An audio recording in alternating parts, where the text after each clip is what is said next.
Hello বন্ধুরা, তোমরা কেমন আছো? নিশ্চয়ই সবাই খুব ভালো আছো। এবার আবার নতুন একটা গল্প নিয়ে এলাম। গল্পটা নিশ্চয়ই তোমাদের খুব খুব ভালো লাগবে। এই গল্পটা একটা নতুন টুইস্টও আছে, সেটা তোমাদের নিশ্চয়ই আরও ভালো লাগবে শুনতে। আর তোমরা প্লিজ প্লিজ আমাকে লাইক করো, সাবস্ক্রাইব করো আর কমেন্ট করো। আর কী ধরনের গল্প শুনলে কমেন্টে আমাকে জানাও, তাহলে সেই ধরনের গল্প করার চেষ্টা করবো। Thank you.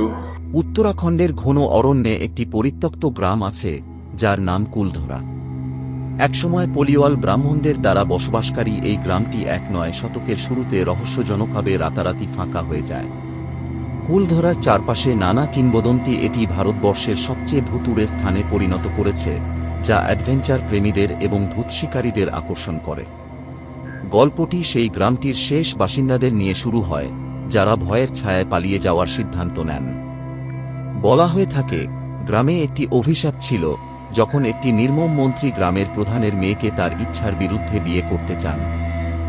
গ্রামের লোকেরা তার জুলুমের সামনে মাথা নত না করে তাদের ঘর ছেড়ে যাওয়ার সিদ্ধান্ত নেন। চলে যাওয়ার আগে তারা মাটি অভিশপ্ত করে বলেছিল যে কেউ সেখানে বসবাস করতে পারবে না। অনেক বছর পর জাসু অভিযাত্রীরা কুলধরার ভুতুড়ে কিংবদন্তি অনুসন্ধান করতে আসে। যখন তারা সন্ধ্যায় পৌঁছায়, তখন তাদের কাছে ক্যামেরা, টর্চ এবং সাহসের একটি অনুভূতি ছিল। তাদের যন্ত্রপাতি সেট আপ করার সঙ্গে সঙ্গে এক অশুভ অনুভূতি তাদের চারপাশে ছড়িয়ে পড়ে।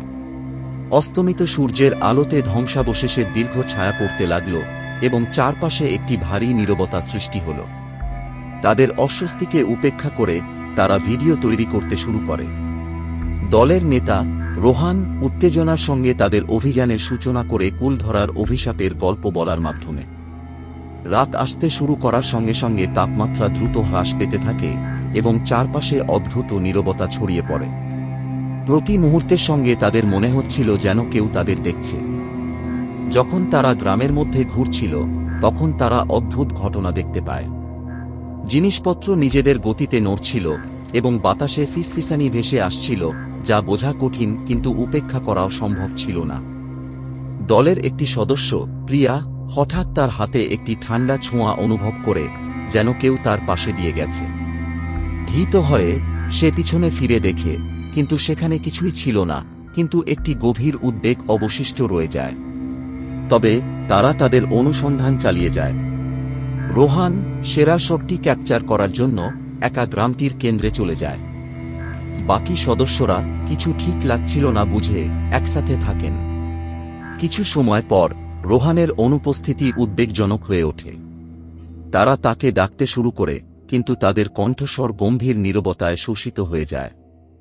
অবশেষে মনে হয় রোহান ফিরে এসেছে, তার মুখ ফ্যাকাশে এবং চোখ ভয়ে ভরা। আমি তাকে দেখেছি, সে কাঁপতে কাঁপতে বলে, নিঃশ্বাস নিতে নিতে। একজন মহিলা, সাদা পোশাকে, সে কূপের পাশে দাঁড়িয়েছিল। তার বন্ধুরা চিন্তিত দৃষ্টিতে একে অপরের দিকে তাকায়।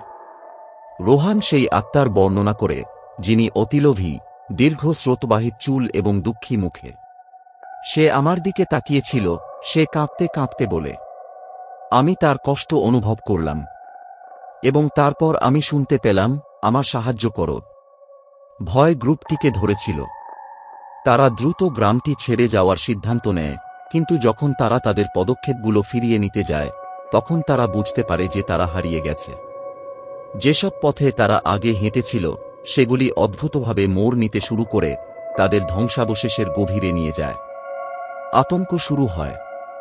তারা একসাথে হেঁটে নিজেদের পথ খুঁজে পেতে চেষ্টা করে, কিন্তু রাত গভীর এবং ভারী হয়ে ওঠে।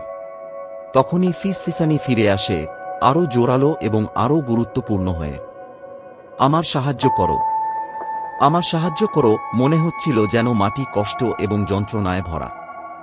যেমন তারা সাবধানতার সঙ্গে এগোতে থাকে, তাপমাত্রা আরও কমে যায় এবং একটি অস্বাভাবিক কুয়াশা ছড়িয়ে পড়ে। গ্রামটি, যা একসময় একটি সাধারণ ধ্বংসাবশেষ ছিল, একটি দুঃস্বপ্নময় দৃশ্যের মধ্যে পরিণত হয়। ছায়াগুলি ভবনের মধ্যে নাচতে শুরু করে এবং অদ্ভুত রূপগুলো তাদের দৃষ্টির কোণে নাচছিল। বন্ধুদের ভয় গ্রাস করেছিল, তাদের যুক্তি মনের সাথে অদ্ভুত পরিস্থিতির লড়াই করছিল।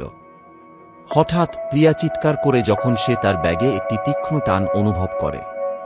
তারা সবাই ঘুরে তাকায় এবং ধোঁয়াটে আলোতে তারা একটি আকৃতি দেখতে পায়, সাদা পোশাকে এক মহিলা, যার চোখ খাঁ খাঁ এবং মুখ নীরবতার মধ্যে বিকৃত। বন্ধুরা পালাতে শুরু করে, গ্রামের মধ্যে অন্ধকারে দৌড়ে, সেই দুঃস্বপ্ন থেকে বাঁচার জন্য যা তাদের চারপাশে জীবন্ত হয়ে উঠেছিল। তাদের অস্থিরতায় তারা কূপের কাছে পৌঁছায়। রোহান, যে এখনো মহিলার দর্শনে আতঙ্কিত, একটি অদ্ভুত ইচ্ছা অনুভব করে ফিরে যাওয়ার। তাকে তার সাহায্য করতে হবে। কিন্তু যেভাবে সে এগিয়ে যায়, ফিসফিসানি তীব্র হয়ে ওঠে, একসঙ্গে কণ্ঠস্বরগুলি মুক্তির জন্য আকুল আহ্বান জানাতে থাকে।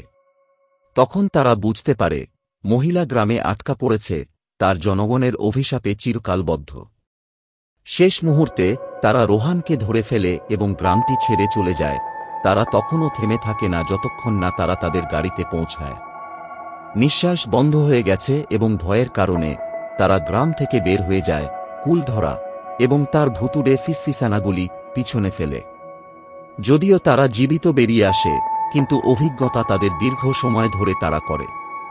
তারা তাদের ফুটেজ পর্যালোচনা করে, কিন্তু ক্যামেরায় কিছু অস্বাভাবিক ছিল না, শুধু পেছনের দিকে ফিসফিস করার মৃদু শব্দ। তারা উত্তেজনার সন্ধানে এসেছিল, কিন্তু একটি ভয়ঙ্কর স্মৃতি নিয়ে ফিরে আসে। কুলধরা এখনও পরিত্যক্ত, একটি স্থান যেখানে সময় থমকে গেছে, এর রহস্য বাতাসে ফিসফিস করে।